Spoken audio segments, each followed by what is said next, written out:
Robert Darnton is the director of the University Library and the Carl H. Pforzheimer University Professor at Harvard. He's a former Rhodes Scholar and MacArthur Fellow, and his daunting list of publications includes such influential books as The Business of the Enlightenment, a publishing history of the encyclopedia, The Great Cat Massacre and Other Episodes in French Cultural History, and The Forbidden Bestsellers of Pre-Revolutionary France. As these titles imply, Bob Darnton is one of the founding figures in some respects in the discipline that's come to be called the history of the book. And I hope to talk to him, encourage him to talk about what we might think of as the trajectory or the arc of his own career as a historian in a few minutes. He served as a president of the International Society for 18th Century Studies, president of the American Historical Association. He's a trustee of the New York Public Library and the Oxford University Press. He's received honors from the French government in recognition of his work. And he's also, unlike many academics, such an accessible writer that his books actually sell widely. And I hope at some point in our conversations to talk to him a little bit about the difference between academic prose and good writing. I also should add one other thing about Bob's recent work. It's implicit in his work has always been an interest in the circulation of information in societies, and perhaps it was natural for that reason for him to become more and more concerned with the role of digital technologies and with libraries. And I remember when he took the job at Harvard as librarian, he had been, of course, a professor at Princeton for many years, a distinguished was widely admired as a teacher and a scholar. And when he made the move to Harvard, some colleagues of mine at MIT, when they learned about it, expressed surprise, as if what a strange thing for a teacher to do, to become a librarian. Well, it didn't strike me at all as a strange move, either for a professor in general, but it was certainly not a strange move for Robert Darnton. In a certain sense, it's a kind of culminating expression of intellectual and scholarly and teacherly interests that have defined his career from the very beginning. And I hope in our conversation, both in the conversation he and I have in the beginning, and then in the question and answer segment, which we will open to you in the audience after we conclude our conversation, that we can take up some of these matters. Well, let me begin, Bob, by asking you to talk a little bit about your first career as a journalist, because in some sense your profile is unusual, although as you know, I half share it, so I'm very sympathetic to it. Well, I should apologize maybe for lapsing into autobiography. Maybe it's not all that interesting for people out here, but newspapers are interesting. They're interesting in an almost sentimental way. I mean, time was when newspapers were all over the place, and all of you would have read probably 2 or 3 newspapers over your morning cup of coffee, and probably none of you read in print a newspaper today, or very few of you. Actually, how many of you did read, if you say, a print newspaper? I would say, well, a good third. Would you think a third, David, or something? That's encouraging, yeah. But most of the students... Maybe it just means we're old. Yeah. It's a very young-looking group. I see from here. So, having said that, and having made my apologies, I should explain that I have, in a way, a very boring, conventional life as a university professor. On the other hand, I was born in a family that was really rather swashbuckling. My father was almost a textbook example of the lost generation. He was born in 1897 in a small Midwestern town. He volunteered to fight in World War I. He was 7 months in the trenches, which was a very long time for an American. He went in as a good Irish Catholic, and when he came out, he tore off his St. Christopher's medal and threw it away as a kind of skeptic, I guess. he went to the University of Michigan for the better part of a year, drank a lot of beer, apparently. He was a great skirt chaser, I'm told. I never knew him, as I'll explain in a minute. And went into newspaper work. So he worked on two small papers in Michigan. Somehow he got a job on the Baltimore Sun with H.L. Mencken. So he got to know Mencken. He actually wrote a little bit for the Smart Set. And then he moved up to the Philadelphia Inquirer, and from there, this is all in the 1920s, on to the New York Post, which was then a great newspaper, a really fine, the best newspaper in New York. And he kept moving, but at this time, he'd been through 2 marriages, and he was living sort of, not down and out, but he was living a quasi-bohemian life in Greenwich Village during the Prohibition era.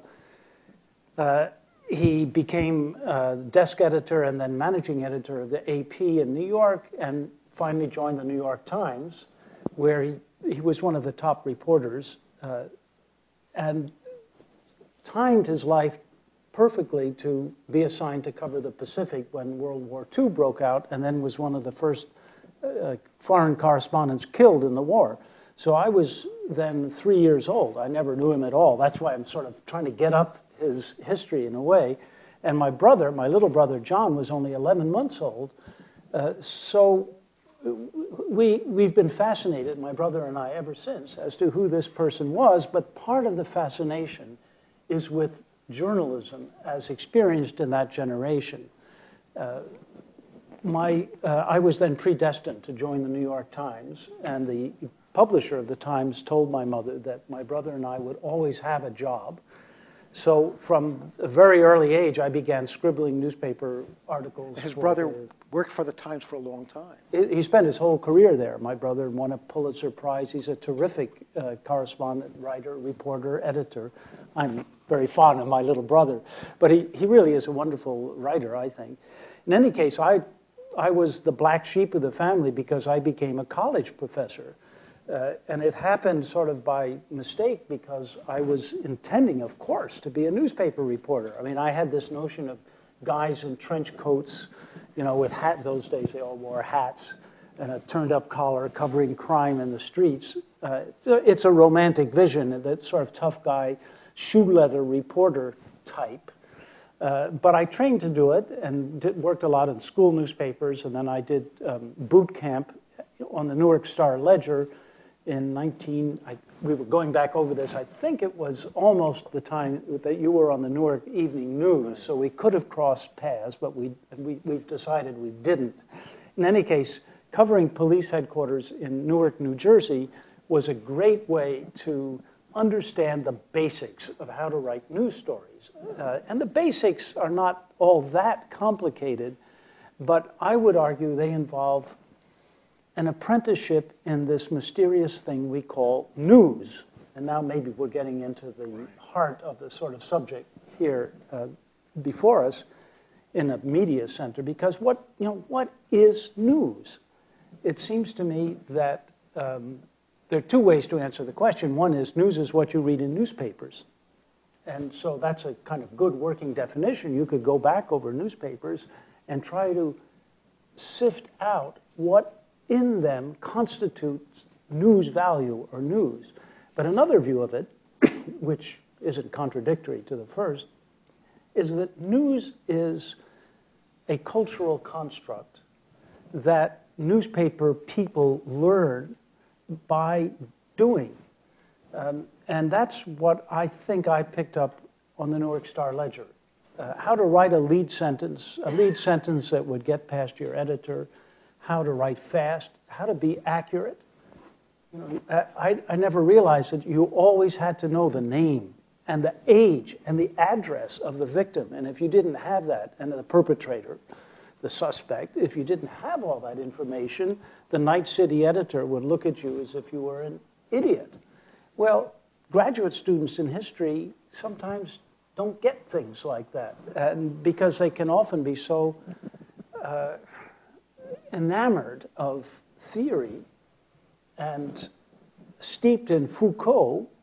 I'm an admirer of Foucault, so I'm not putting him down, but so steeped in him that they don't worry about the age of the person and where that person was born and so on. I mean, I think graduate students in a subject like history, but maybe subjects that some of you are in, should all do time on a daily newspaper. It's very good for the soul, but it's probably good for your perception of what goes into this cultural artifact that is communication. So I'm rambling on and on. Well, but, let me pursue this, Bob, by taking it further into your own career as a historian. Do you think that work? You went to Harvard as an undergraduate. You were a Rhodes Scholar. One of the reasons the newspaper experience helps to explain the clarity and precision of Bob's prose, I'm sure. But I think another explanation is that his PhD is not American. That he got his PhD when he was at Oxford. At a time, I suppose, when the English PhD was much less Germanic than it became. Well, yeah, well, people advised me. I first did a kind of a souped-up MA degree, and then finally a PhD, which they call a DPhil in Oxford. And my tutors there said, don't get a DPhil, that's for Americans. Well, I was an American, and they said, well, no, that's not the way into higher education. What you should do is get a research fellowship in an Oxford college and then be elected to as a fellow and not write a book until you're 45 or 50, write some review articles, none of this professionalization. They were very scornful of the American PhD and also, indeed, as you said, of the way Americans write. For me, it was maybe newspaper experience, but what was really impressive was having to write an essay and read it to your tutor every week so that you heard your prose hitting and offending the ear of your tutor, and you could watch him sink deeper and deeper into his chair, and you knew something was wrong, but, what was it exactly? After a while, I think Oxford brought out in its students the importance of clear, unaffected prose. And most, at least in history, most English historians write much better, I would say, than most American historians who are often enamored of these very clunky Germanic sentences with lots of, sort of buzzwords sometimes scattered through them. Now, maybe I'm not being fair, but certainly that was a kind of ideology, an implicit ideology in the way history, and I would say all subjects, were taught at Harvard, at Oxford. But when I finished I sort of did a DPhil for the fun of it. I had a scholarship, and I had plenty of time, and I spent all my summers working for the New York Times in its London bureau. So I was continuing to prepare for a career as a journalist, and then was given a regular job in the city room of the Times, and I lasted 3 months. I walked into Abe Rosenthal's office, and I said, Abe, as gently as I could, I quit. And then I took a long walk behind the New York Public Library in Bryant Park, and I felt this weight depart from my shoulders. It was very hard to be the son of a famous correspondent who was a kind of war hero. I had to walk past a plaque to him that was on the wall every day, and really I had to succeed him. But that was difficult to do if I wanted to be myself. So without going into psychoanalysis, I think it was actually a very liberating thing. But the main point is I love doing history. And the kind of history that I absorbed at Oxford was archival history. The idea was to get your hands dirty. It was very easy to do that. You could, I had a little motor scooter, and I could scooter off to Paris, take the ferry, go to Paris, and just order up boxes from the archives.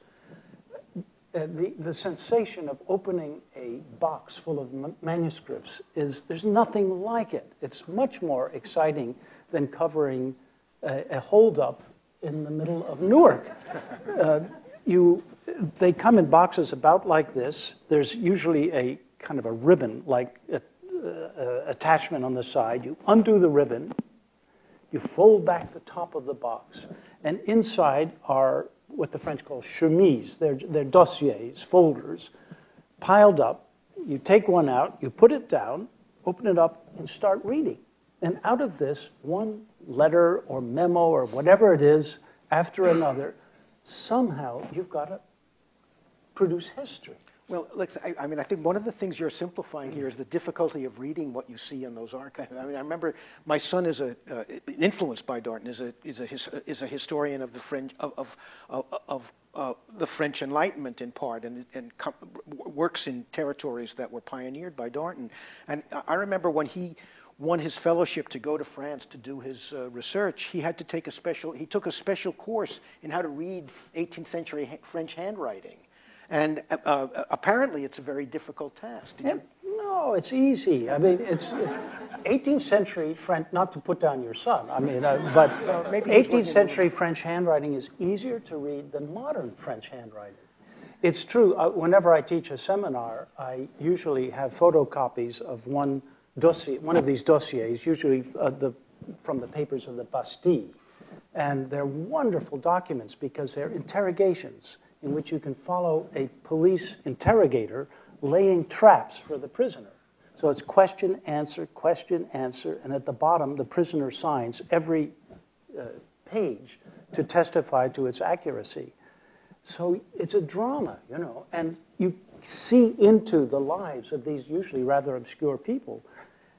But that's not history. I mean, history is somehow putting together all of this raw material into a story that is going to be, one hopes, important for the attempt to understand the human condition as it was lived 200 years ago or 300 years ago. And that's what I mean, that's the drama of opening up the box, because you come into contact with vanished humanity, you know, with people who've died and disappeared 200 years ago, and 99% of the cases, no one has ever heard of them, but you have, and you have the opportunity to try to bring them back to life. So one way to put it is the historian plays God. You can bring this person back to life. Well, I'm reluctant to interrupt God, but let me interrupt. But let's turn now on the basis of what you're saying, Bob, to the actual sort of substance of the kind of history you did, because let's leave aside the question of books for a moment and book history, but turn to the question of the way in which so much of your work, and there are some other historians, of course, Natalie Davis comes to mind, but and of course some continental historians who work on materials that seem to be what I guess one of the phrases is history from below. Mm-hmm. What is it that helps to explain why you went to sources that and wrote books about materials that an earlier generation of historians would have thought were irrelevant for the writing of history? What lies behind that? And maybe define more clearly than I could do what the substance of this kind of history involves. Sure. Well, I can make a stab at it. I don't know if all of you have heard of this phrase, history from below, but it was a kind of rallying cry for historians and students in general in the 1950s, 1960s. And it had a kind of left-wing tinge to it. The idea was that history involves everyone, ordinary people, people at street level, not just aristocrats, generals, kings, queens, and the rest of them. The French version of this was histoire totale, to do a total history, to try to understand the entire society as it held together in a systemic way 200, 300, 500 years ago. So it was another whole vision of the human condition. And some of the historians I found most inspiring managed to get that across. I mean, you can't do it perfectly, but people like Edward Thompson or my favorite French historian, Pierre Goubert, really gave you the feel for life as it was experienced by ordinary people long ago. And that, I think, provides another dimension to your own view of the world, because you see the world as steeped in the past. It seems to me most historians have a very shallow view of the world because it's so present-oriented. So history from below, in my case, I was studying the Enlightenment, the history of ideas, and so on. And it seemed to me it was very much a matter of famous writers having exchanges with one another and producing famous books, or of great men and great books. There were no women included at all at that time. And people pretty much read famous philosophic works of the Enlightenment. Now, that's how I was trained to do it. But I got attracted by the second rank, third rank, and then 10th rank writers in order to understand what writing itself was, what how the literary world was put together, what the rules of the game were in this thing we call literature. So just to give you one example, going through the archives, I found police reports on writers. So you're in the police archives. I mean, I had been in police headquarters in Newark, New Jersey, but now I found myself in the police archives where it turned out that the police did a census of every writer they could find in Paris between 1748 and 1752. They found 501 writers. That's a lot. And they actually produced printed forms with rubrics that were then filled in by hand.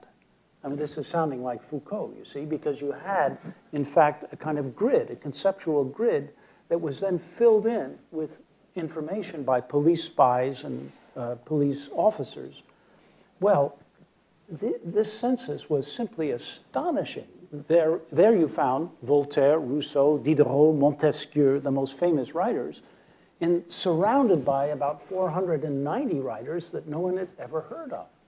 And it was possible to look at literature from below, to understand the life of hack writers, of scribblers and garrets, to see also how they fit into society, because these rubrics were really interesting. I mean, one, for example, is age. So I had a kind of demographic chart about the age structure of writers at that time. Another was origins. Do they come from the provinces and flood into Paris? It's one of the main themes of French literature. Then they had a rubric called signalement, which is the way they looked.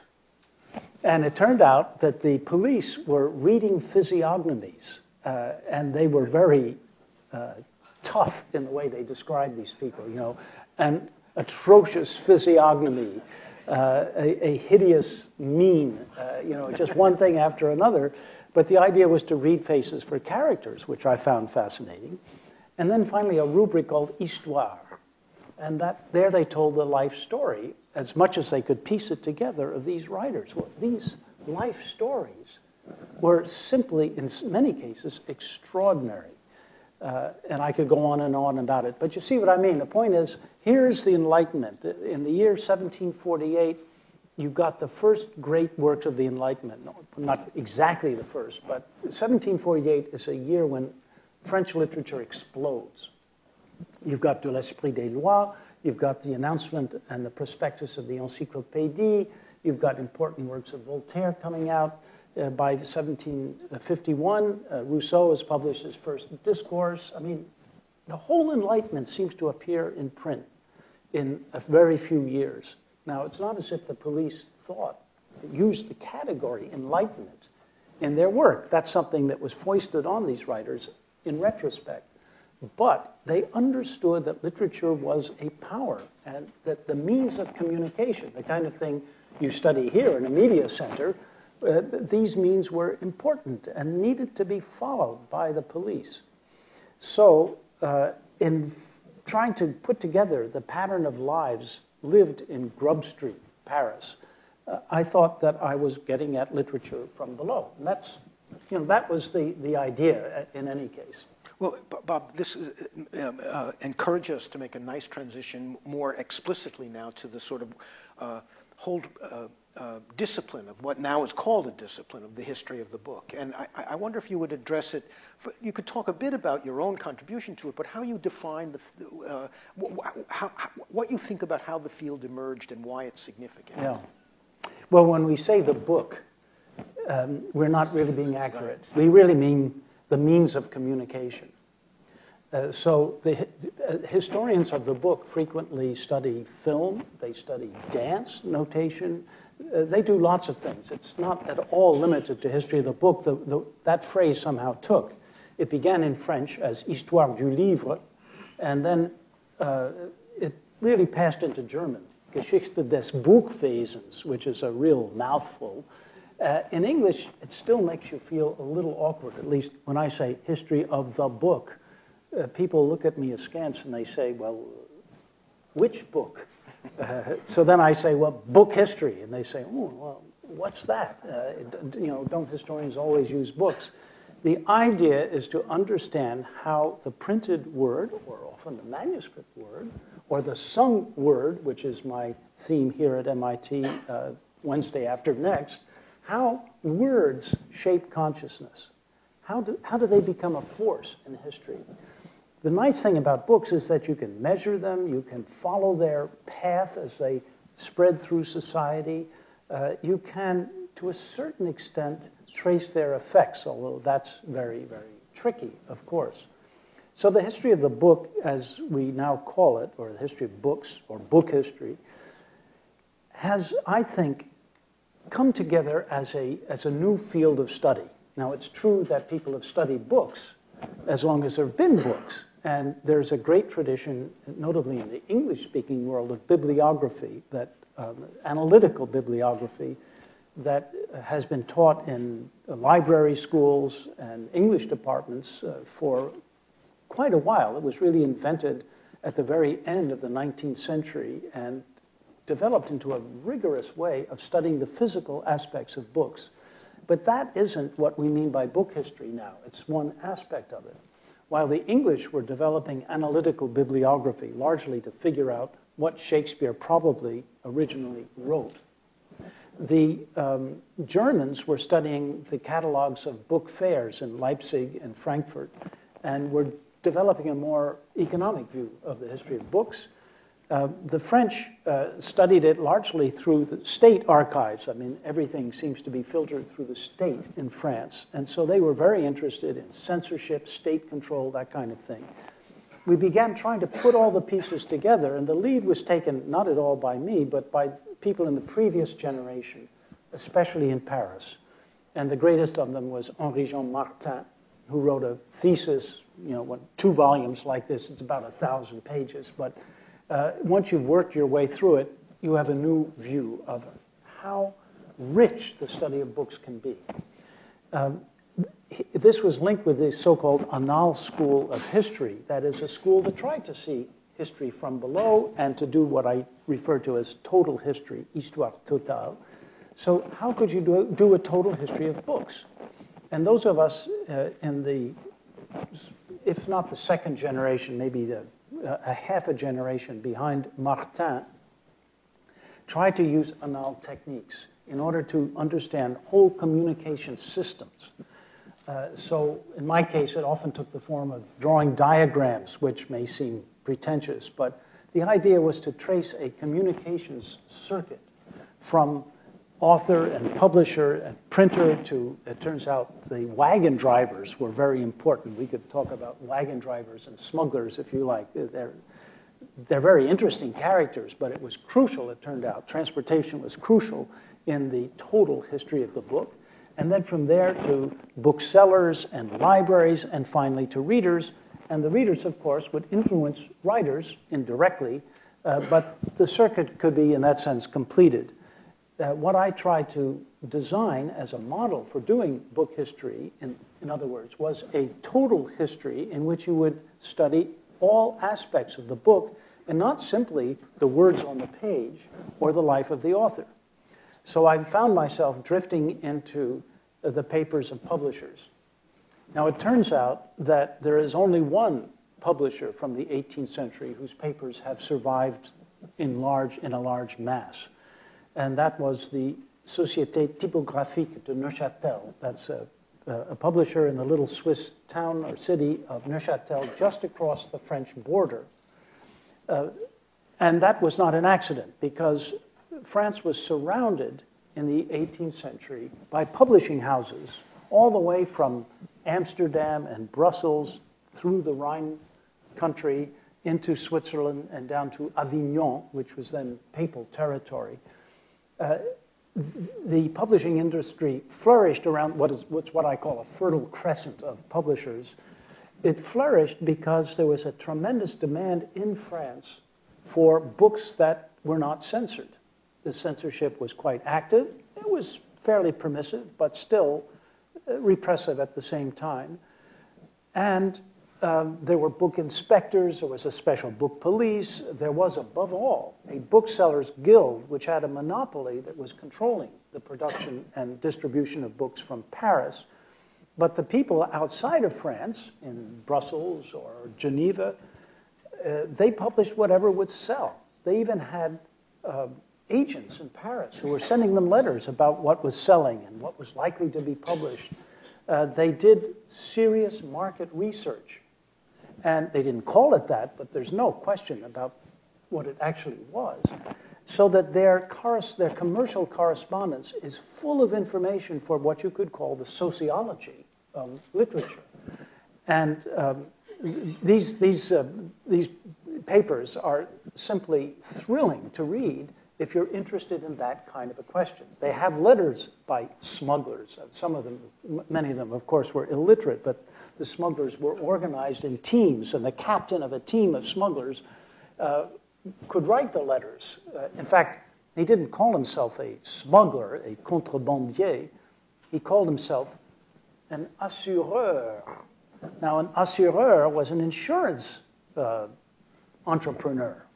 It was an insurance game. Smuggling was called assurance, insurance, because it was a major industry, which they worked out very carefully, so that the person who shipped the books would take out an insurance policy for them to get across the border from Switzerland into France. And if the books were cost, their value would be repaid. The cost for the insurance was usually about 16% of the commercial value of the books. But the smugglers themselves, who were illiterate peasants, carrying books on their back in baskets that usually weighed 60 pounds, 50 pounds in winter. It's all worked out very carefully.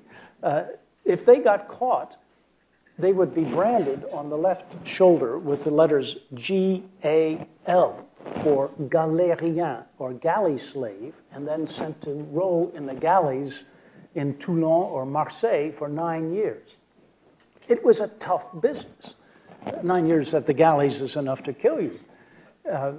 So, yes, there's a lot of hugger-mugger and razzle-dazzle in this. Bob, here's a question that I've often wondered about. A lot of the work you're talking about took place really, I suppose, before this happened, but I'm wondering how much what we call today the discipline of the history of the book has been not created, but encouraged, incited, strengthened by the awareness in the digital age that the book is in some sense an artifact, an endangered object. Yeah. In other words, what the relation is between our recognition that the book is a historical artifact, what the relation between that and the fact that we exist in an era in which the book seems like a vulnerable or an endangered species in some ways. Do you think there's anything? Well, I think there's a lot to that, although I don't agree that it's an endangered species. Neither do I, actually. I've been invited to more conferences on the death of the book. And, more books are published every year than the previous year. I've got some statistics on that. It's simply amazing how the production of books expands and expands. I dare say next year will not show the curve continuing to go up. We're facing tough times. But the production of books has not declined. Publishers, I think, are a little bit like farmers. They like to complain and they say the weather's terrible and profits are down. But the book is actually thriving, and it's not surprising because the codex, as opposed to the volumen, the book where you turn leaves and you can thumb through. This invention is, I think, one of the greatest inventions of all time. We don't know when it happened, maybe around the first century of the Common Era. We don't know who invented it, but it spread, and it took, and it still is very powerful. So that's just part of the answer, if you count this as an answer. I do agree that there's more fascination with the book today than there was, say, 10 or 20 years ago, partly because so much information is available online. And so sometimes students pick up books as if they're handling some quaint object. And I teach a freshman seminar at Harvard on the history of books. We begin with, it goes from Gutenberg to the internet. And we begin with a Gutenberg Bible. Well, we're privileged because I always have a librarian who coordinates the teaching with me. And for this session, the head of the Rare Book Library walks in with a Gutenberg Bible under his arm. He plops it down on the table. And the great thing is he doesn't just ask the students to stand back and admire this first major printed work, but to come up and turn the pages, to feel it, to look at it. And then he asks them questions about its structure. Even if they can't read the Latin, he says, why does this first part have 44 lines to a page, and then you keep 42 lines, and then you go a little further, it has 43, and then 44. What does that mean? What's going on? Or why is the rubric... What's the answer?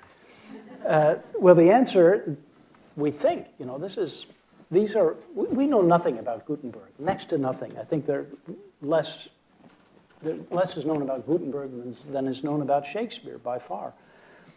But the conclusion that most experts have reached is that Gutenberg was trying to save money on paper. Paper was by far the most expensive element that went into the production of the book and continued to be so until mass-produced paper began in the early 19th century. So Gutenberg realized that he could squeeze more words onto a page by various tricks. He packed the type more thickly, and he began sawing off ascenders and descenders on type. That is, the T that sticks up, you saw off the top, you've got that much more room, or the bottom of the Y.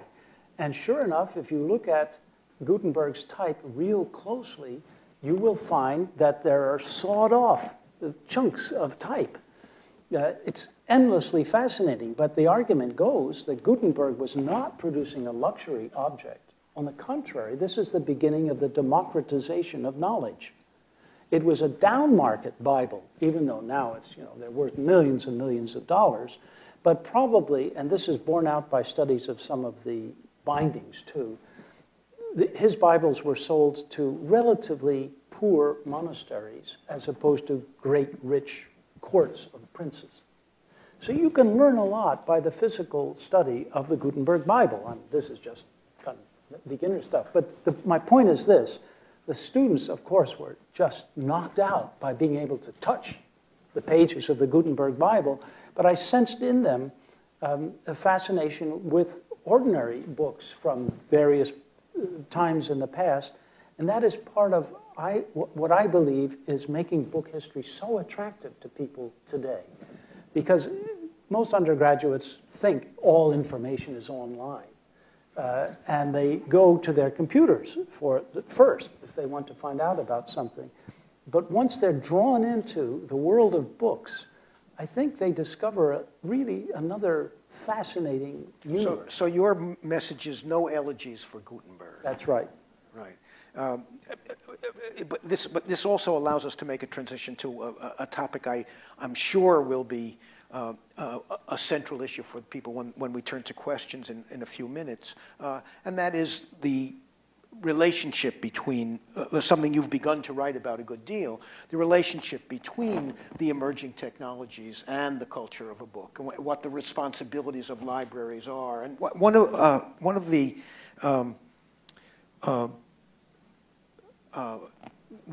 of the most interesting sort of sentences of yours I've read recently came from that piece that you published a few months ago in the New York Review of Books about libraries and the fate of the role of libraries in a digital age. And you said, your sentence was, "Information has never been stable." And I'm wondering if you would unpack that sentence for us, why you felt it was important to make the point that information is not stable now and never has been stable. Yeah. Well, I think people have the illusion that anything goes now in the world of information. You've got blogs, you've got ordinary citizens who are tossing stuff into the internet, and so you can't trust what you read. And I think one should never trust what one reads, that you should always read skeptically and critically. But I was trying to make the point that it was like that in the past as well. That texts which look very firm and solid when printed on paper, you know, the type is embedded into the paper. It's not just sitting on top of it. There's a kind of firmness to a book produced in the era of the common press. And so you tend to look at it as if the information there was absolutely stable. But it wasn't. If you take the case of Shakespeare, the first plays of Shakespeare, printed in quarto format, are notoriously faulty. They're full of nonsense. I mean, you can take whole pages and you can barely make out anything of some of the so-called bad quartos of Shakespeare. The first folio, which is what we depend on more than on anything else for knowing Shakespeare's works, is also riddled with mistakes. But in the case of Hamlet, and now I hope I'm remembering my facts correctly, but you know, there's the Hamlet, I think, in the first folio is twice as long as one of the quarto Hamlets. So what did Shakespeare actually write? The disparities between the two versions of King Lear are enormous. And I could go on and on. And in fact, this has, of course, created the industry of Shakespearean scholarship. It really matters to us that we get as correct a text as possible. But I think anyone would agree who studied the question that Shakespeare's texts, the most important writer in the English language, are faulty, untrustworthy, and we are only guessing at what was actually written in some of the most beautiful passages. Some of the best poetry in Antony and Cleopatra, for example, was produced by Compositor C. And Compositor C he just messed up everything that he set in type. And then we've got Compositor D and A and B. You know, I mean, for Shakespearean scholars, this really matters. And I tried to carry the argument further and to go into the newspapers as produced quite a while ago. The example I chose was report a news article about the Battle of Brandywine. This I stole from a PhD thesis written by one of my students, a guy called Will Slaughter, who wrote, I think, a beautiful thesis. He showed that the report on the Battle of Brandywine, which, as you know, was lost by George Washington, appeared first in a loyalist newspaper in New York. So Brandywine's near Philadelphia. Already something's funny in the eyes of the readers. It's taken to Nova Scotia, to Scotland, I think it was Edinburgh, reprinted, copied, because everyone just lifts passages from everyone else in the world of early journalism, transmitted down to London, recopied in various London newspapers. But in London, they were betting on the American Revolution, literally on the stock market. There were bulls and bears then, but also politically in Parliament, because the government was teetering, about to collapse. The Lord North Ministry was in great trouble. And if it looked as though this upstart general, Washington, was winning, the government would fall, and so would the stock market. Now, a lot of people thought that was what was going to happen. And so they disbelieved the story. And they said, well, it can't be true because it came out of New York, not out of Philadelphia. Furthermore, Washington uses the word arraying my troops in one of the documents, the quote that comes in the story. No general would say, arraying my troops. Well, it turns out Washington said, arranging my troops. And it was a typo. But the whole thing gets misconstrued to such an extent that the Battle of Brandywine is finally reported as a victory for Washington, who, however, was killed in the battle. In fact, he was killed 4 times in the course of the American Revolution, according to the English press. I mean, newspaper reporting at that time is just wildly inaccurate. And you can't, So, just can't take it with so you. the larger point would be that the people who today claim that the universe of digital information is so unreliable that we should ignore it or we should recognize it as a special case are naive about the inconsistency and contradictoriness of all information in all times. Yes, that's right. I think that if you're an historian, you should be very skeptical about what you read in the daily newspaper. Yesterday and 200 years ago. I think we should be skeptical about all texts, but that's part of the fun, because you can't, I mean, the story of how the Battle of Brandywine was misconstrued is itself a subject of study. Sure. And in fact, it had tremendous repercussions because it was then translated into French and Spanish and German. And the French version is, "Great American victory. We should rally behind these colonials against our enemy, England," just when France was deciding to, in effect, join the Americans. So the significance is, so to speak, in the way information is transmitted, not just in the words that appear in print. And that's the kind of thing that we're trying to do in the history of books or communication. I think it's what people do now when they study how news is reported on the web or in other forms, what you'll be talking about after the election, as you just told us. So I think the focus is shifting. And it's a great moment for trying to understand the process of communication and how that affects this other mysterious thing that we call public opinion. It's a real force in history, but it's very difficult to get your hands on it, to find out how it intervened and when it was crucial, what influenced the shape that it took. So I'm for a total history of communication, including communication by the internet and by songs and by jokes, by graffiti, by all the media of any period in order to understand communication in the large sense of the word. I'd like to make a transition. This, in a way, will be my final question to you, Bob, before we turn it over to the audience. And I know we have some librarians in the audience. I'm counting on them to bring us to our real topic. But let's begin moving in that direction by asking you, let me begin by asking you to talk a bit about what you think the responsibilities of libraries are in this incredibly complicated space we now occupy. I mean, there are obvious limits on the resources of libraries. They can't be all things to all people. Maybe one way to approach it would be to, I hope that you've often written and talked about research libraries, and that should be an aspect of our topic, but I was hoping you might begin by talking about if you think of a significant difference between the responsibilities and obligations of research libraries as against what we would call, say, public libraries. Job will be like what they will be like in the digital future that is impending, and what they have been like. Right. Well, I'll take a stab at it. Okay. Certainly in New York City, the neighborhood library. So there are now 86 branches to the New York Public Library, which, as you know, isn't public. It's a private library. It's a private, 3 foundations came together to create it.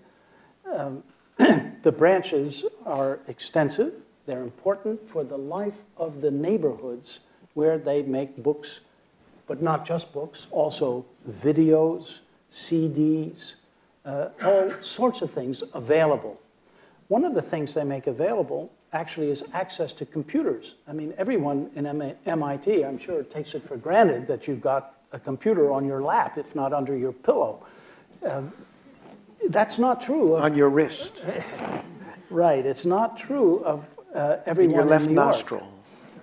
Not by any means. There are a lot of people who can't afford computers, who are intimidated by computers, but who need access to them.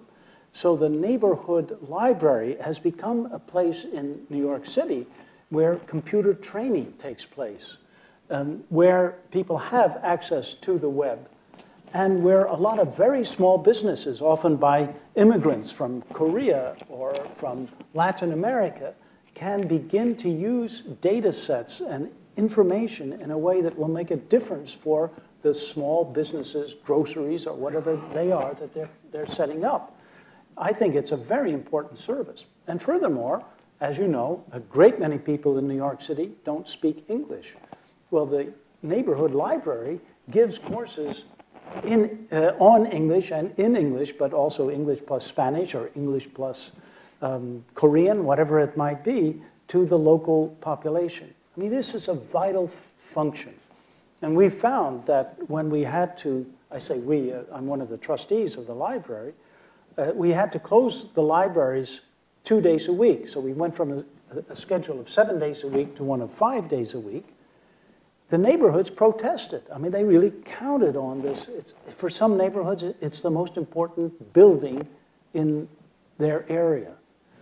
And when we finally got enough funding, we went back to a 7-day week, and it made a big difference. So I'm trying to say that libraries have a vital function, I think, in the life of communities, ordinary libraries. Research libraries are something else, but as you know, no one has solved the problem of how to store and preserve digital documents. So we migrate them through various formats and so on, but no, they're not like books. They could disappear. They could become inaccessible because of inadequate metadata, or they could simply have one or two of these zeros and ones drop out, which happens through what I call erosion. I'm sure it's not scientifically correct, but you can lose just a few of those and the whole document disintegrates. So research libraries, one of the minimal about the instability of platforms. Yes, right? That's right. Yeah, the instability of it shows you what a brilliant technology the book is. You can drop it from the top of a building and it's still a book. So, I mean, this is a minimal function, but we depend on libraries to preserve our cultural heritage. Research libraries don't depend on Google. I mean, Google may not be here in 10 years. In 20 years, it won't be here. The technology will have been replaced by something else, and the product of that technology, this wonderful, huge, mega library being digitized at this moment, may not be accessible anymore. So we'll still have our great research libraries. And that's one fundamental duty, I think, of libraries. But, well, I could go on and on. And we might go into this. So Bob, one implication is don't destroy what you have, including the card catalogs themselves. Yes. Right? Yeah, I'm for keeping card catalogs. I'm a newspapers? Yes, especially newspapers. I don't know how many of you have read digitized newspapers or microfilm newspapers. The number of missing pages and thumbs over the columns and mistakes, and it's just terrible. And often the microfilmers or digitizers simply skip pages. And when they come to books, well, I don't know, maybe some of you have horror stories of reading books. My favorite example is Tristram Shandy, which, is almost the most favorite book from early modern England for a lot of avant-garde literary professors, people like you, David. Why? Because it's so postmodern. Right. And Lawrence Stern, he's writing along, and you read the first edition of Tristram Shandy, and then you come to a blank page. And Stern says, well, it's up to you, the reader, to make it up. The reader becomes drawn into the text itself, becomes a kind of collaborator, or sometimes even an arguer, an enemy of the author. At another point, he has one of the characters dies, and the next page is black. Just a black page, in mourning for the character who died. And it's very playful, it's very clever, and it's using the physical qualities of the book to get across in a almost a parody type of way, the fact that what you're looking at is an artificial medium that is trying to communicate something about life and death in an imaginary world. Well, when you look at it in a digitized version, the people doing the digitizing thought, well, there's a blank page. We don't have to digitize that. And the black page, well, that's clearly a mistake. And furthermore, in some cases, they begin with volume 2 instead of volume 1, and they're missing pages, and so on and so on. And then which edition of Tristram Shandy is going to be chosen by the digitizers? They have, I dare say, Google has not a single bibliographer among its many thousands of engineers. But it matters that they select this edition rather than that edition. Now, I speak as a fan of Google. I think Google is marvelous, but there are real limits to what they are doing. And therefore, the research libraries are going to keep and make available important copies of different editions of all of these works. So that sounds like an advertisement for libraries, but frankly, I'm here not to, fling a commercial out at you. The reason I left Princeton, which has a great history department, to come to Harvard was not really to be at Harvard, but to be part of the shaping of the new information age through the library, because the library is a crucial place where it's happening. That's where we have some leverage. And if we can use this leverage effectively, I believe we can make the new information age work for the benefit of the general public and not for some private company that's intent on making money out of it all. So there's a lot going on, and I feel that librarians and libraries are absolutely central in what is going to emerge as what we call the information age, even though every age was an age of information, as I see it. Well, we're at the stage in our event when the really intelligent things happen. The audience begins to control the discourse. Let me ask you to, there are microphones on either side. Try to keep your questions and comments concise. We begin with Professor Uricchio. Hi, could I just pick up on that last point and hear more about that linkage between the tradition of the printed library and this digital era? For example, some textual systems, things like Wikipedia, which are pretty interesting sources and have the problem of being highly dynamic and, of course, digital with all the kinds of problems you mentioned. So could you just talk more about your vision of where you see this readjustment of the library's mission? I mean, not the conceptual mission of keeping things, but rather how are you going to cope with an environment where not everything is in print? And I guess, the pressure of Elsevier's, et cetera. There's a transitional moment in the publishing industry itself. Right. Some folks are trying other modes of publication. Old print companies are starting to have killer rates. So how are you going to cope with that? What's your vision there? Well, I'm going to do my best, but I don't think personally I have any solutions up my sleeve. But I'm a great believer in electronic books, in digitizing, and even in the creation of a new kind of book that can communicate things that weren't possible through the good old codex. Where to begin? First of all, it seems to me we have a responsibility as librarians in research libraries to preserve the seemingly fleeting character of messages in the new communication system. So at Harvard, we're now beginning to try to systematically preserve email. It isn't easy. Of course, the scale is enormous, and it's very sensitive because a lot of email is private and so on, but we want, see, I'm responsible for all the records generated out of Massachusetts Hall, the president's office and the corporation and the rest of it, along with the archives that go back to 1636. And most of the communication that comes out of the president's office is in the form of email, or a lot of it is just spoken and some on telephone. But I would say that email, more than anything else, is what is escaping us. So we have a pilot study to try to see if we can preserve all of the email. Similarly, we are trying systematically to harvest websites that are generated throughout Harvard University. At MIT, I think you've got a lot to teach us, because MIT has been so advanced in through DSpace and other things in trying to integrate the electronic modes of communication with the traditional modes. So that's another responsibility. Whether we can solve it all, I don't know, but it's an enormous problem. The State Department began electronic communication in 1970 through magnetic tapes and other sorts of things. Almost all of that has become inaccessible. we have a 30-year rule in this country. So in the year 2000, all of this was supposed to fall in the public domain.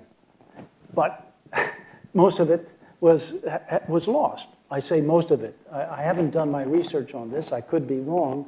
I do know that the really important exchanges, of course, were preserved. But the ordinary business of diplomacy wasn't, I think, in large part.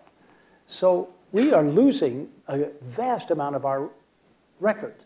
And I forget how many millions of email messages were exchanged in the Clinton presidency. I read the figure as something like 500 million or something like that. And they're all just simply gone. And more millions, of course, are being produced every day in the current White House. So that's one problem. I could go on and on. Maybe I should stop at this point, but... I think my family generated 100 million last month. What I think libraries need to do is to be the sort of nerve center of universities. It's the library, after all, that transmits the databases and the electronic communication among laboratories in very large part. So the library really is the place where it's happening. But it's not as if we've got it all solved. And the responsibility to develop things on the digital frontier while at the same time maintaining acquisitions while more and more books are being produced each year, that responsibility is pretty heavy. How we can do it all, I don't know.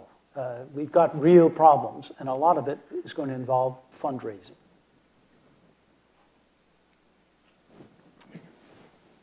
Hi, my name's Whitney Chatine. I'm a graduate student in CMS here, and also an aspiring book historian. So I have a lot of questions, but I'm actually going to restrict it to one, which is kind of narrowly related to my own research. I'm looking at moving parts in early modern books right now as part of my thesis. And I work in the HyperStudio Digital Humanities Lab here at MIT, so I'm a big proponent of digital archives and very excited about, Google Books, even with all its problems. I'm very excited about all this stuff, so I'm not a pessimist, so I want to preface my comment with this. But at the same time, I've been concerned that there's not enough metadata on moving parts in books attached to images or to searches, library searches. And also, I've noticed that even the fact that there are moving parts in books has been kind of elided in digital images. And I'm wondering if you have any comment on what is lost, even in high resolution, perfectly scanned digital facsimiles, what is lost about the book? And also, I'm not indicating the turning pages technology of the British Library, things like that. I wonder if that's almost a distraction from the whole issue. Yeah. Well, I take your point, because the point about moving parts in books is they move. I mean, you have to touch them and move them. How can you do that with a digital image? Now, there might be some way around that if you produce, in effect, a movie, motion pictures. But as far as I know, that's not been done. The tactile quality of books in general is very important. Here, there's a danger of sounding romantic, I mean, every time I pick up a book printed in the 18th century, I hold the leaves up to the light and I try to see if someone's petticoat has not been ground down and all the rest of it. And frequently, you can pick bits of thread out of the paper itself.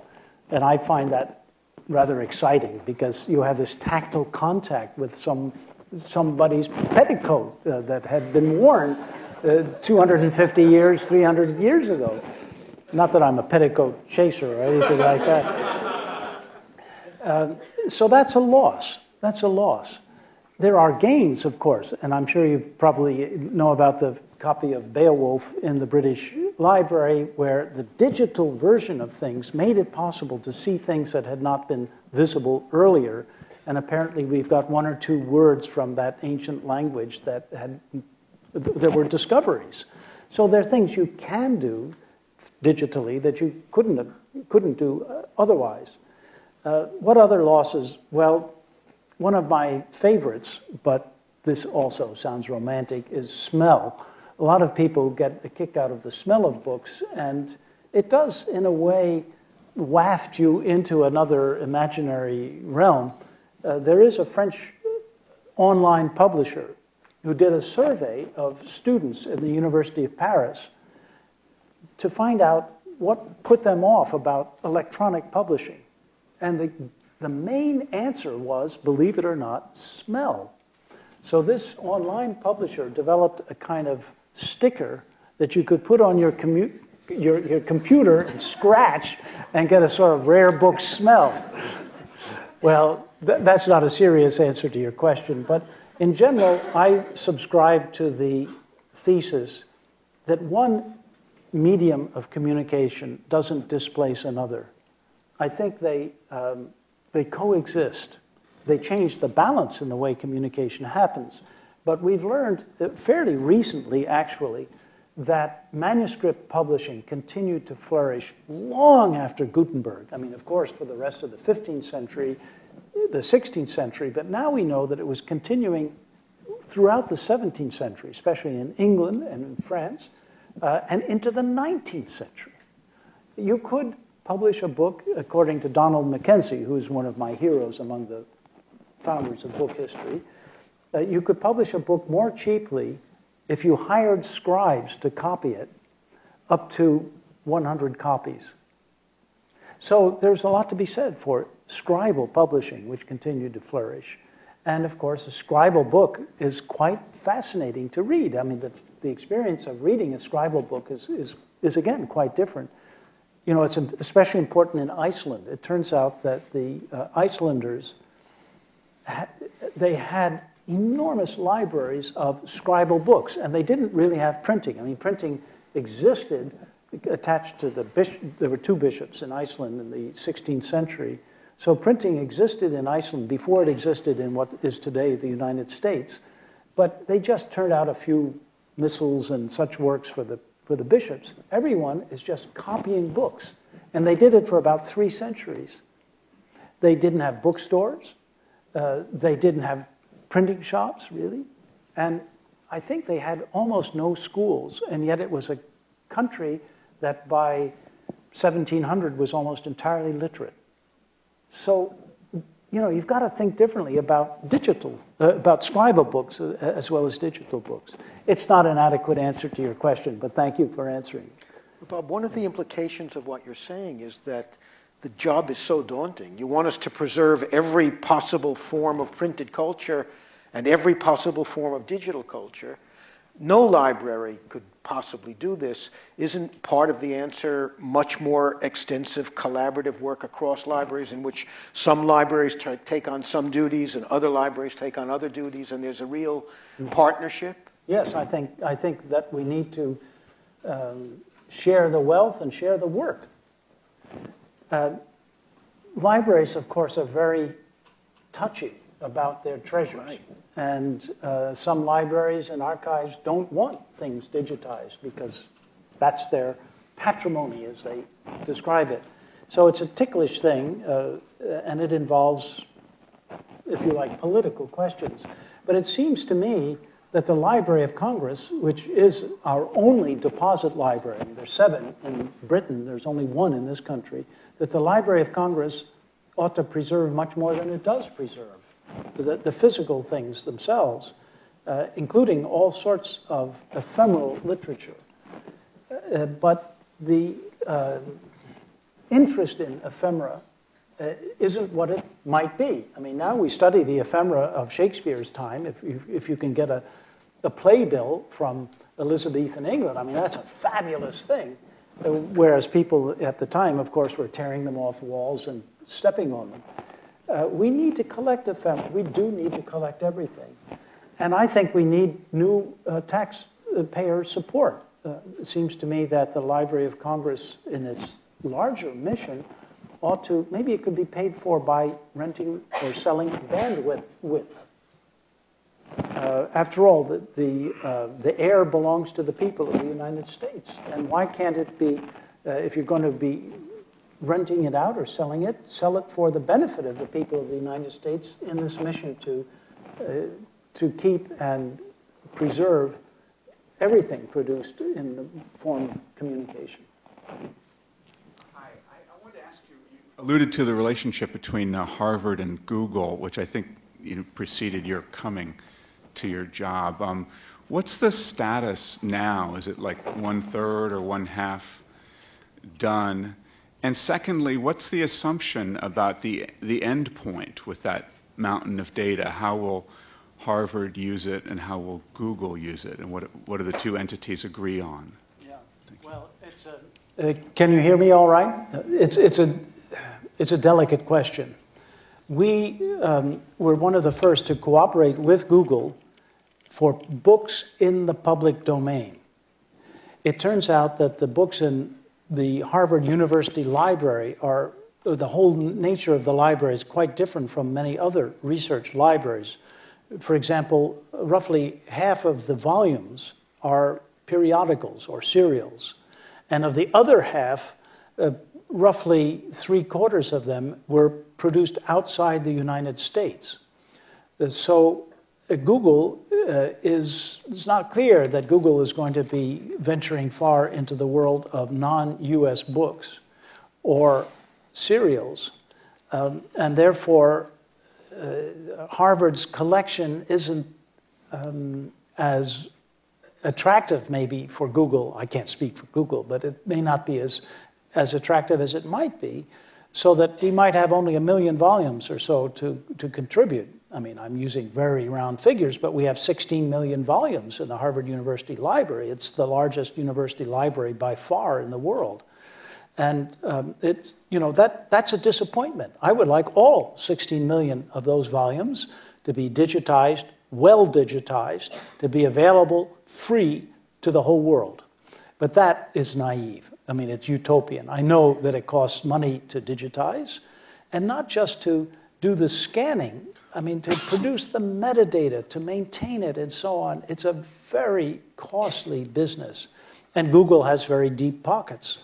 So I'm grateful to Google for being willing to invest the money to make this happen. I don't see how anyone else could make it happen.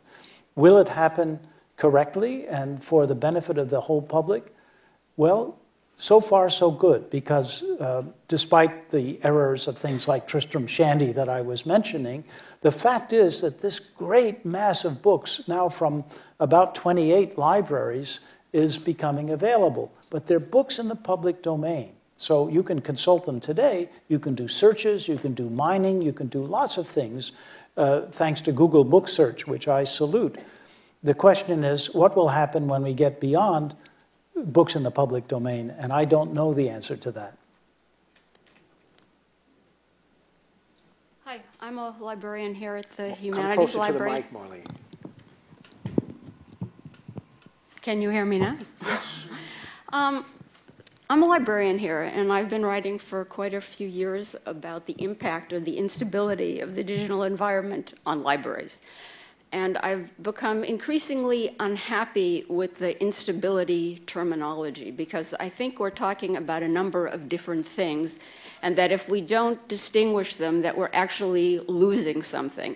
And I see from having just read or reread your article in the New York Review of Books, it seems as if you're using the notion of instability to make an argument for continuity, historical continuity.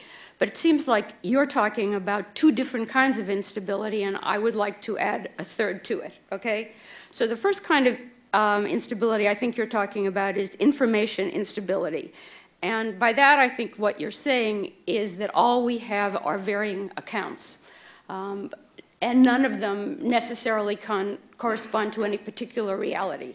So whether it's newspaper articles or history books or whatever, all we've got is a variety of accounts. And that seems to be the way you describe the instability of information. But then you talk about the textual instability. And textual instability, my sense is that what you're describing is the fact that there may be many, many versions of any particular text, abridgments, translations, definitive editions, whatever, and you make that argument that, in fact, textual instability was greater prior to the advent of copyright because of piracy. So there could be, scores of editions of any particular text, and each one could be different. So, okay, so that's the textual instability.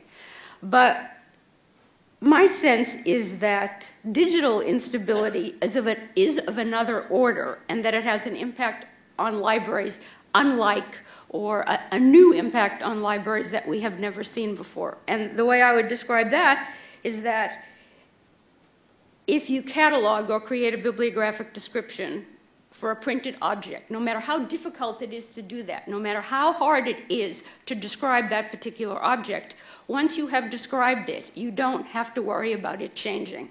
It will remain that object forever. Whereas digital objects are often in a state of constant flux. And the e-journals and the databases that libraries provide links to are from one day to the next different objects. And so when we create links to these things, when we create bibliographic descriptions or whatever, we're describing the object as we know it on the day that we created that record or something like that. And so the situation for libraries right now is that they are providing hundreds of thousands of links to objects that they really cannot keep track of. And the only way, in fact, we know that we don't really have what we think we have is when students call us up and say to us, hey, it says here you've got this journal from 1997 to the present, but in fact, you only have it back to 2001. Or you say you have this journal in the ProQuest database, but in fact, the only thing that's really there is an abstract. And so it just seems to me that the scale of instability when you're talking about libraries and the digital is it's just a whole other thing. And that to talk about those other kinds of instability, in a sense, might mislead you into thinking that this change isn't quite as radical as it perhaps is. Mm-hmm. I don't know. Well, I like that argument. I'll have to think of the third dimension of instability. I think we've all intuitively had some experience of it, but you've had hands-on experience, even though you can't touch the metadata. You've had students come up to you and demonstrate the difficulty of locating texts that are constantly moving and sometimes move beyond our range to retrieve them. So I think that's a fair comment. And whenever you're dealing with historians, beware of specious continuity. It's a typical move that we make.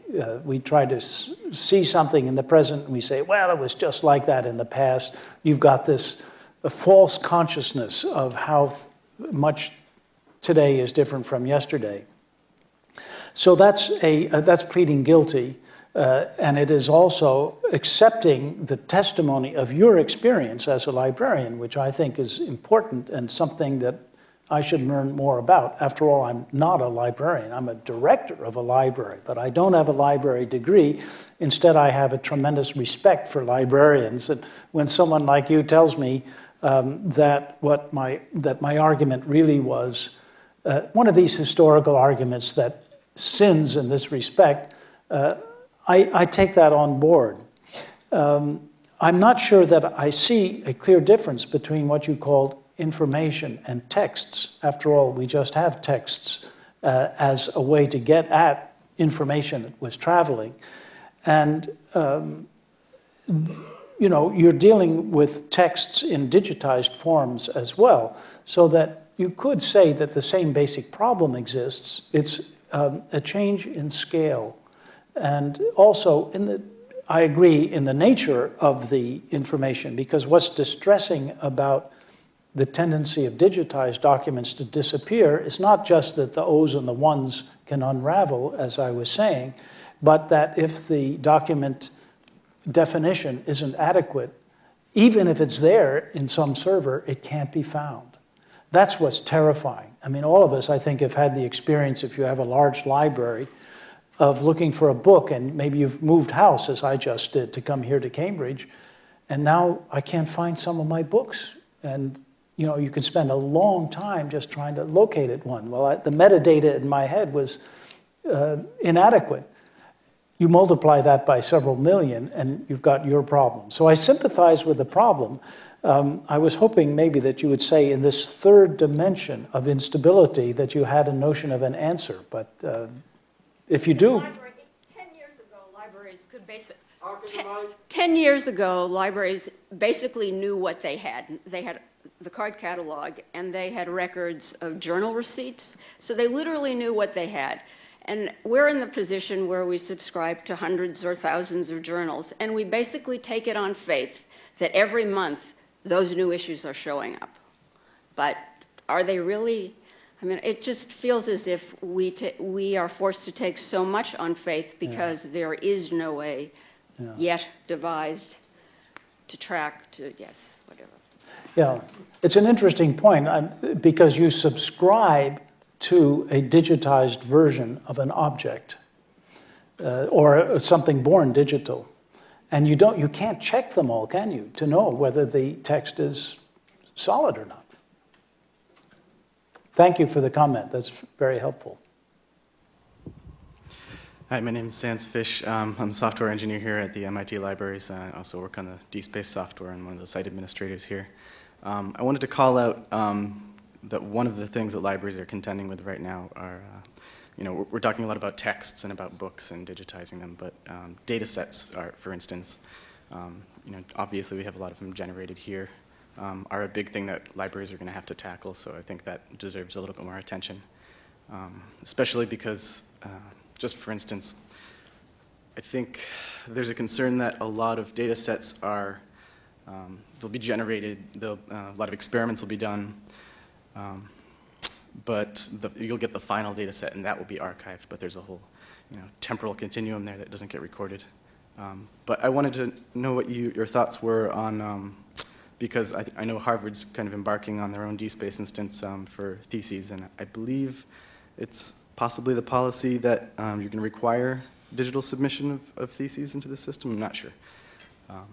But I wanted to know what your thoughts were on that born digital material, stuff that never actually gets printed out and gets archived before it Let's define materializes. DSpace for those members of the virtual audience, if not our living audience, that don't know what it is. You do. Well, I know I can't. You're the librarian. Well, I'm not a librarian, as I said. You're I wish I were. the director of libraries. Well, DSpace was invented at MIT, and it's part of your open courseware. It's a way of communicating all sorts of things that go on your campus, and it's been a terrific success worldwide.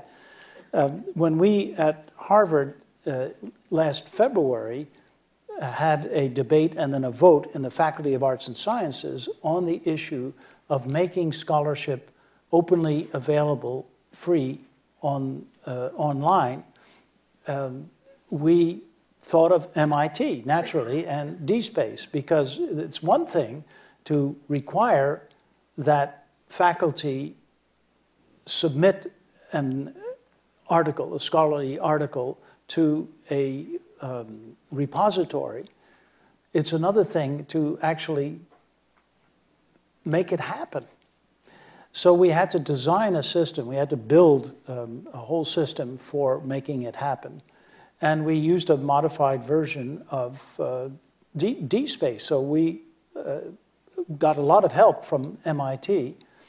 And we now have built what we think is a fairly robust system for storing and preserving and communicating all of the scholarship produced in the Faculty of Arts and Sciences today and indefinitely into the future.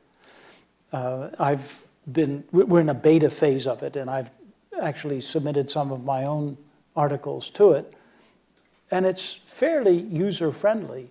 So I'm cautiously optimistic that we will be able to persuade some of the people in the far reaches of comparative literature and philosophy and art history who are not familiar with computers to use this system to store their articles, and so that we will populate the repository with the great bulk of the knowledge that is produced year in and year out.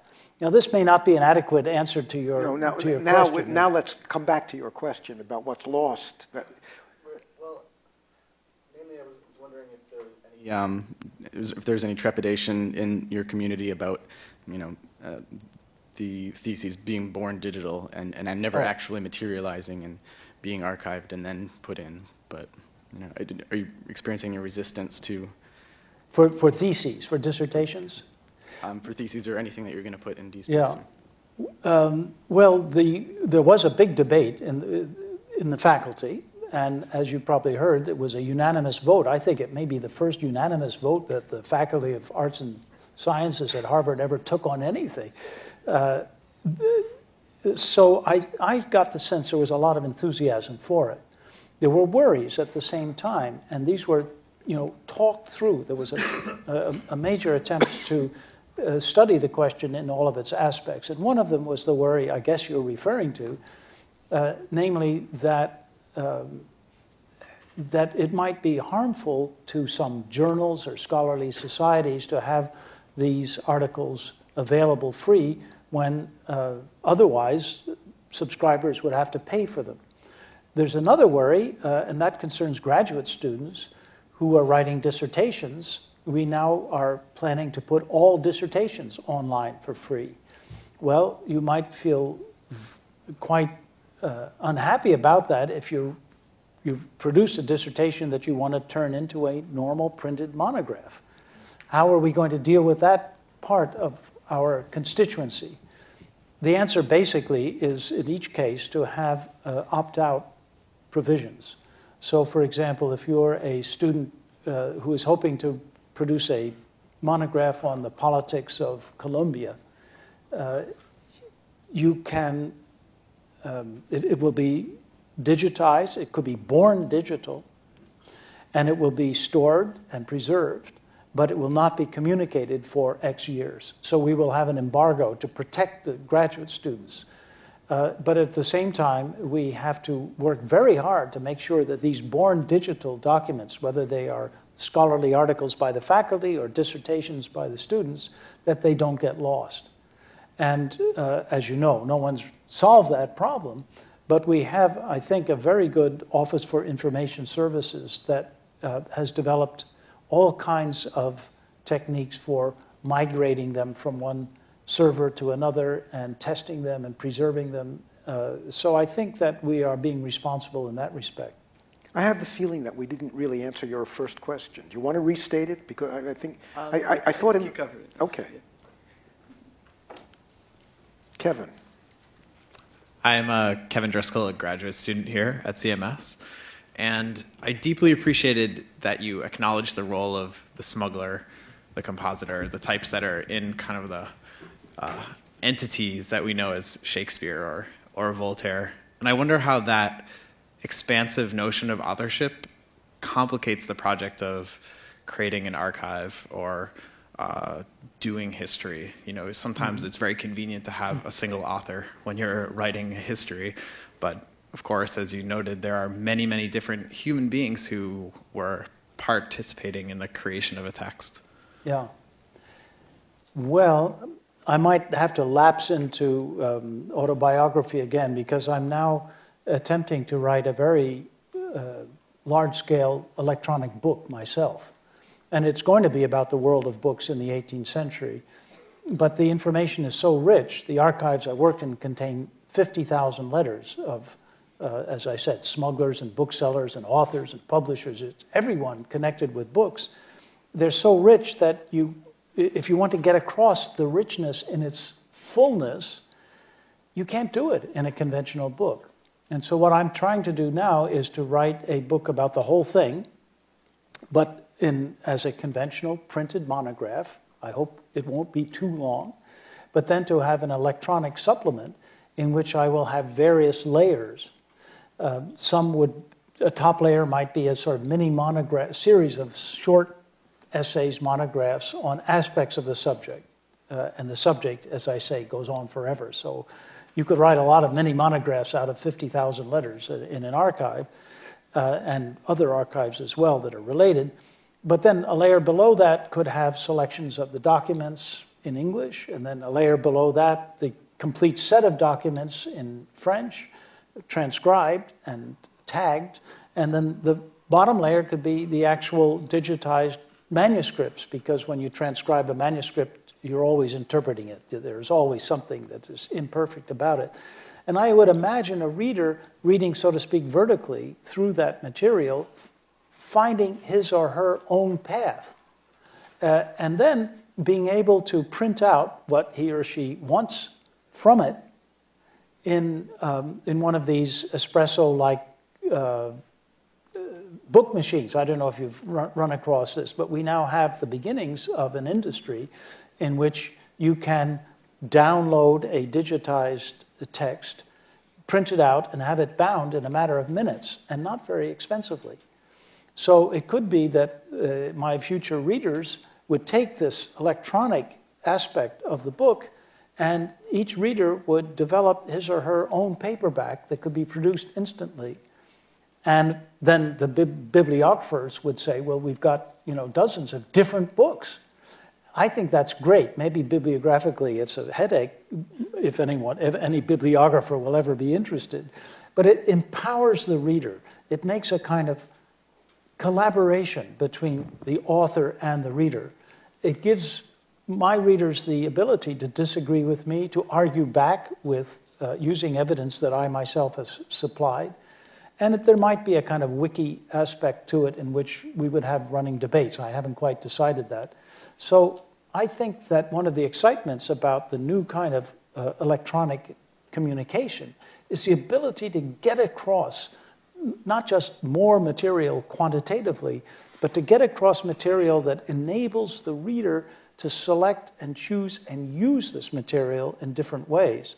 And this is only, in this case, manuscript material, but I'm dealing a lot now with songs, as we mentioned, and there you have to hear it.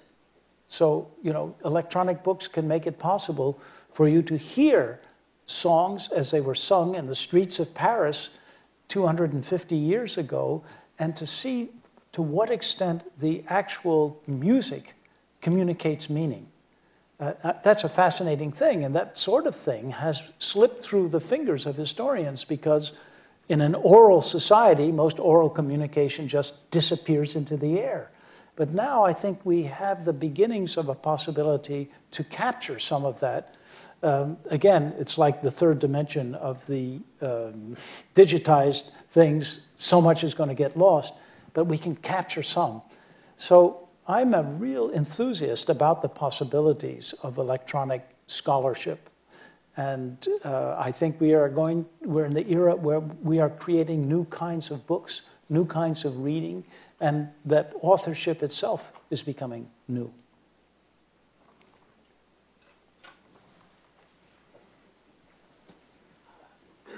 Hi, I'm Sam. I'm an undergraduate at Harvard. And I have a question that begins at kind of the other end of a lot of what's been discussed. I'm imagining a future where the 25,000 email messages I already have in my Gmail account, in addition to the probably several hundred that have been generated in this room over the last hour and a half, and you know, who knows how many are out there, are all being captured, that technical problem has been solved. And I'm curious how you think that's going to change the nature of the way we use that information. Obviously, a part of libraries is selectivity, or even simply popularity as determined by the survival of their materials. You know, only the best has come down to us, perhaps, from several thousand years ago. I mean, most of the stuff I have is junk. But presumably, in kind of the catch-all world that this new technology is making possible, everything can be stored. I mean, one way you could say it's a historian's dream, but it also very well could be a historian's nightmare. And then kind of as an added proviso to that, I wonder if that changes the way we value information. You know, Wikipedia is great. It's also a collection of abstracts and summaries, and whether that will kind of change how deeply we go into something, say, like your multi-layered book. Like, who would want to look at the second layer when we have 10 billion of these? Right. You know, I don't think I have an answer to that question. I mean, it's a very good question, but in a way you're saying, how in the future will this surviving information be used? I'm bad enough at being a prophet of the past, not to mention prophesying about the future. So I don't know. I mean, I think you can imagine trajectories from current usages. And there you get into things like relevance ranking. Will we have better relevance ranking than we have now? Will new developments, better algorithms be developed to empower you, the person who is going to use this totally preserved information? It seems to me that's likely, and that there will be not just Google's relevance ranking, but many, many different kinds that will be adapted for different purposes, so that instead of drowning in an ocean of information, that's a sensation, you know, that goes back to antiquity. But certainly in the 16th century, people were saying, we're drowning, we can't read everything, it's hopeless, let's just give up. But again, there's a danger of specious continuity. We really are drowning today, and if you are preserving all this ephemera, as you said, what use will be made of it in the future? There, frankly, my answer is I don't know. But it makes me feel good to know that it is being preserved, because I think often ephemera can give us an entry point into areas that are totally new and surprising. So I found that to be true when I studied the 18th century. I could give you another commercial. I've discovered a novel in the 18th century that I think had disappeared. And I think it's a great novel. And it was preserved in a very small provincial library in Rouen, as it turns out. And now I'm getting it translated, and it's going to be, I hope, assigned to undergraduates. Maybe you would read it, and I hope it's coming out next year. But that's an example of how there's a lot out there that we can still recover, that has thought to have been lost, but really is not just recoverable, but very important. Well, it's not an answer to your question, I'm sorry, but good luck with it as you use all of this, swim around in this ocean of the future. Over here on the right. Do you have a question? I'm Ellen Farah, and I'm the director of the MIT Press. I'd like to start by saying that when you're ready to talk to a publisher about the book you're working on, we're ready to talk. My question is stepping back, actually, to say, can you comment on the impact of word processing on the history of the book? I mean, as someone who remembers Whiteout, I really appreciate the way the ease of revising things makes me think better and I hope write more clearly. But we're very aware as a scholarly publisher that it also allows for longer and longer manuscripts, more and more easy cutting and pasting, sloppiness in some cases. Sure. Well, first I would like to pay homage to the MIT Press. I love the MIT Press, and I think that, you know, you have a great record, a great backlist. You brought Bakhtin and others to the English reading public long before other presses had ever heard of such writers. The history of word processing is really interesting, and it's not written, but from what I know about it, partly from having experienced it, I would agree with what you're saying. It makes us verbose. It also gives us the illusion that we're writing well when we're not, because things look so beautiful on the screen. They're justified. It's as if you've got a final product. And I think it creates laziness in writing. Of course, the old form of writing, either by pen or on a typewriter, produced bits of paper with signs on it. And you had to transform them in a second draft, and a third draft, and a fourth draft. So that, of course, I go back a long time, and that's how I certainly wrote my PhD thesis. It was typing it into a typewriter, and then having a pile of paper, and then retyping the whole thing, which forced you to rethink every sentence. One way to perhaps mitigate the danger of verbosity and laziness is to compose on the computer or use word processing to print it all out and then to have your printed sheets there and to rewrite the entire thing instead of taking the lazy route and just adjusting it here and there. But how many of us do that? Well, I don't know. And certainly editing, maybe not at the MIT Press, but in general, editing has declined as a wonderful craft. And for good reason, because it's so expensive. So that many publishers now job out editing, and the in-house editors don't do line editing. They tend to, it's very important to give general comments about a work, but not the line-by-line close editing that really can improve a text. So, yeah, I think that quality has often suffered as a consequence of that particular improvement, if you want to call it, in the technology. It reminds me of a study of Henry James's novels. It turns out that Henry James switched to writing on the typewriter instead of writing things out by hand somewhere in the middle of his oeuvre. And that, sure enough, those long Jamesian sentences correspond with the shift to the typewriter on the part of Henry James. I don't want to make too much of that, but I think actually, the rhythm of prose and the length of sentences and that sort of thing is, to a certain extent at least, influenced by the technology.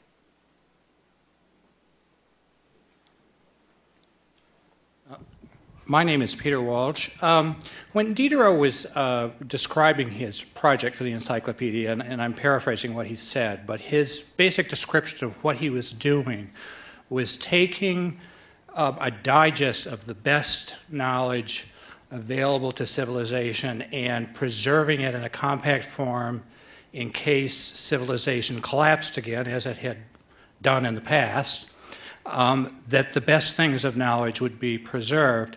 And I think in a way that's a lot of the history of civilization is assuming that knowledge is fleeting and fragile and it's going to be gone unless you pin down the most important points. And you see that in the New Testament and all sorts of documents, past history.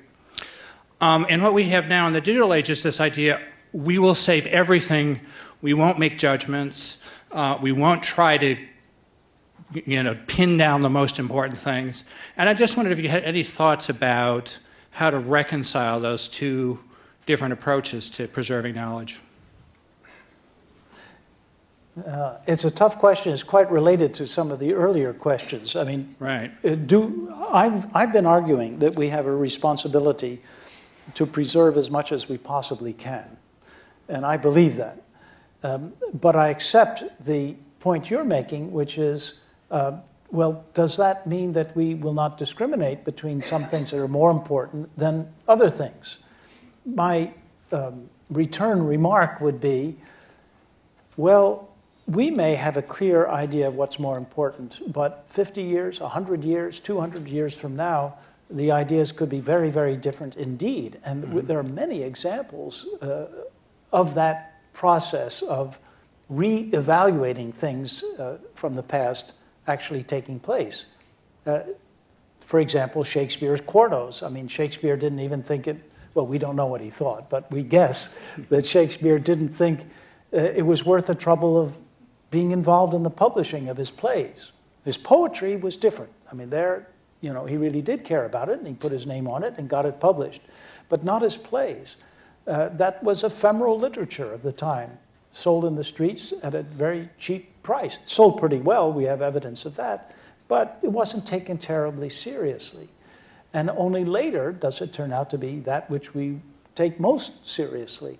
So I actually think that, well, another example would be the study in France of something called the Bibliothèque Bleue.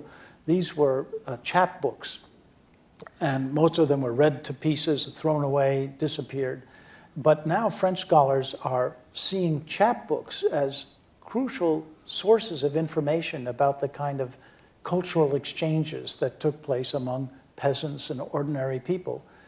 So what seemed ephemeral 300 or 400 years ago now seems actually very important. Or ballad books, for example, in Ireland are very important. And a librarian in Ireland, I think it was in Trinity College, Dublin, pulled open a drawer and found 5 ballad books from the 17th century. I think they were from the 17th century that no one had ever known about before. They were unique editions. And this was a great event. But at the time, in the 17th century, you know, a ballad book is trivial.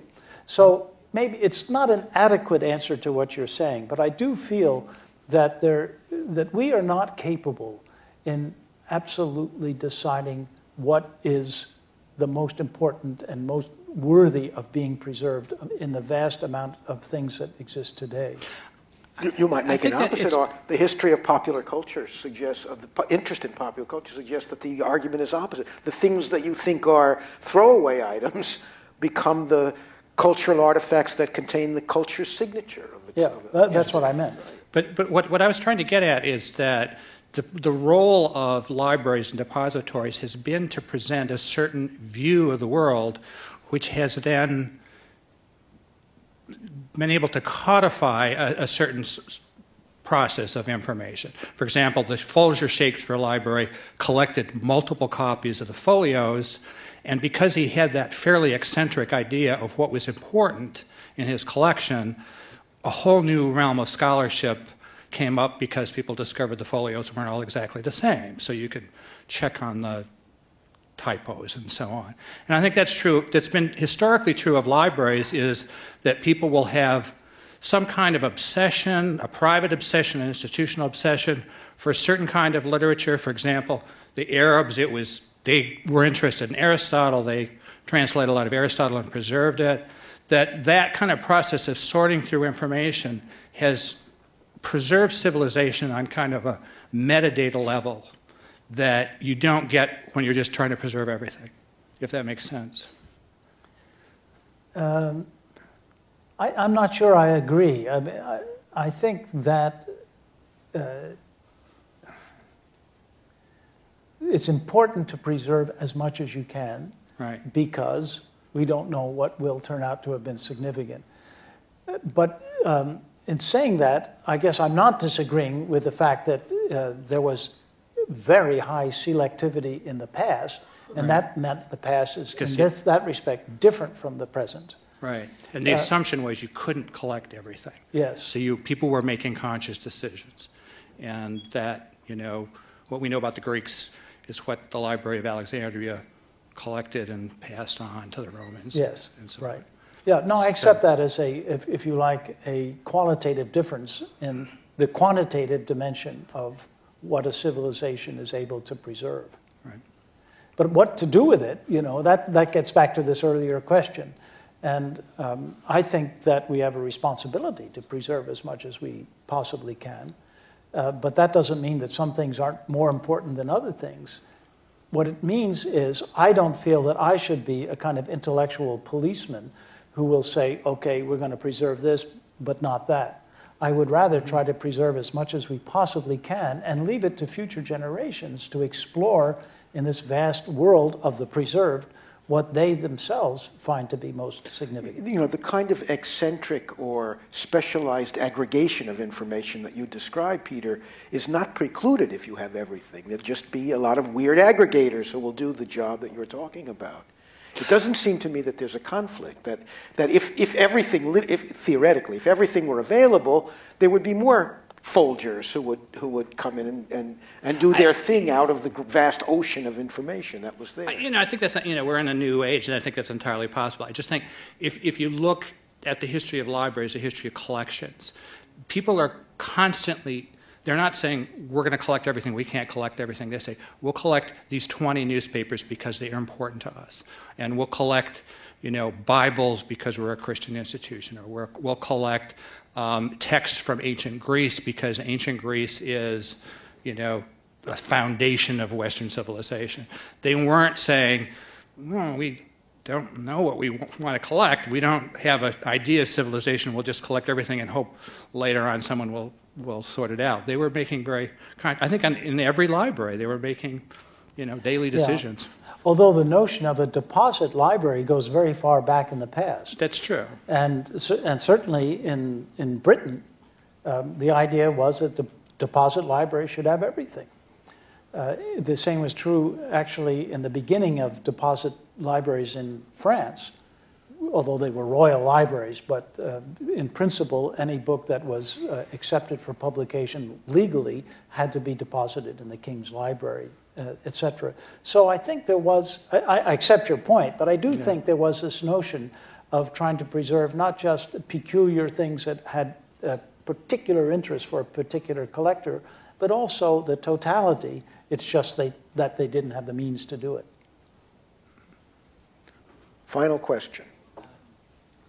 Sorry, I have a quick, easy one, which is directed to you in the context of being a steward of one of the largest storehouses of information we have now, and presumably a much larger one in the future as all this data comes pouring in, which is to what, this is sort of addressed to the technical side, how comfortable do you feel as kind of a sort of meta owner of those assets with the degree of security and robustness and reliability of the digital systems you're using in terms of Harvard specifically or anywhere? I mean, I have to confess that I'm not a techie. I mean, I still use, believe it or not, index cards and write on them when I do research in the archives. And I'm so ignorant that I don't appreciate the fragility of the technical world that, in principle, I'm in charge of. So I'm not ducking the question, but I'm pleading guilty. The answer, I think, for me, because I'm the director of more than 100 libraries, and I don't actually administer any of them. I mean, I try to provide some sense of direction. It gives you a lot of deniability. So I'm denying it, I'm pleading guilty. But the point is to find the best techies you can find and to supervise them and to call in outsiders to evaluate the job being done and then to have faith in them. So that's my answer.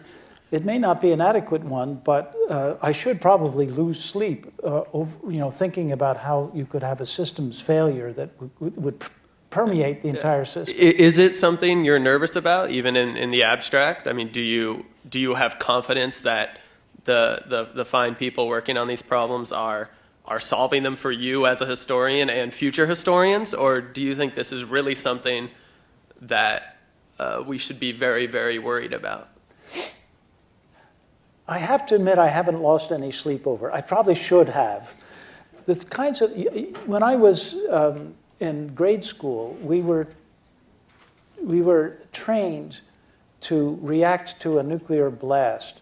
And what we were supposed to do was there was a whole technique. You jumped under the table, your desk at school, and you put your hand over the back of your neck because you saw the flash, and you knew you had maybe 5 seconds between the flash and the blast.